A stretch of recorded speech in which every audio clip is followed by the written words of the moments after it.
Good evening, everyone. Today I am here to lecturate on the topic Indian Ocean region. So, friends, as we all know that Indian Ocean is the third largest ocean in the world and comprises of 25% of the global waters. Talking about the population residing in the regions nearby is one third of the total world population. Friends, talking about the Indian Ocean strategic points, we have seen that there has been a continuous disputes between the Western countries and some of the Eastern countries regarding the free trade in the Indian Ocean. Strategically, if we see, Indian Ocean provides a military dominance to the country who proceeds towards the domination of this region. The term Indo-Pacific of the Indian Ocean was first suggested by the erstwhile Prime Minister of Japan, late Mr. Shinzo Abe. Since then, we have seen that there has been a continuous race between the countries to dominate the region. Talking about the countries like China, who have been continuously struggling to overcome the Indian dominance in this region because, as we have seen, the Strait of Malacca has been strategically dominated by the India.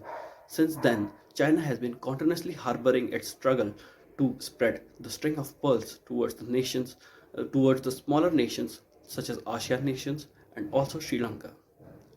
Talking about the various canals and the important straits of the Indian Ocean are the Suez Canal, the Gulf of Al Mandeb, Strait of Malacca, and Strait of Hormuz.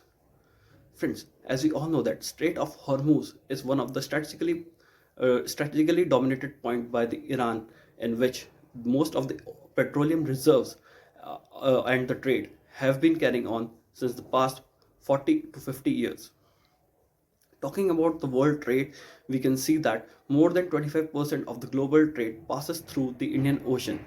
And as we have seen that the strategically important point that Indian Ocean has been since 2007, we are seeing there are various military exercises conducted by India and other countries. Some of the important military exercises are Malabar exercise, which is between India and the Quad countries, Aucentex between Australia and India, Slinex, Sri Lanka and India, and Simbex, Singapore and India.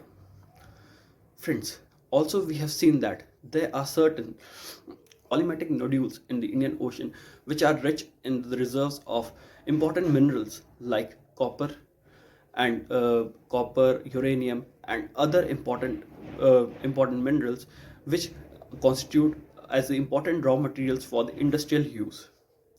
At the desk of my speech, I would like to say that the Indian Ocean has provided India a maritime strategically importance and also has posed India as a global leader in terms of providing the economically free trade in the Indian Ocean region.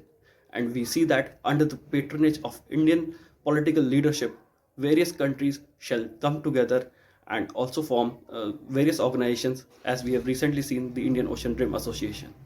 Thank you and have a nice day.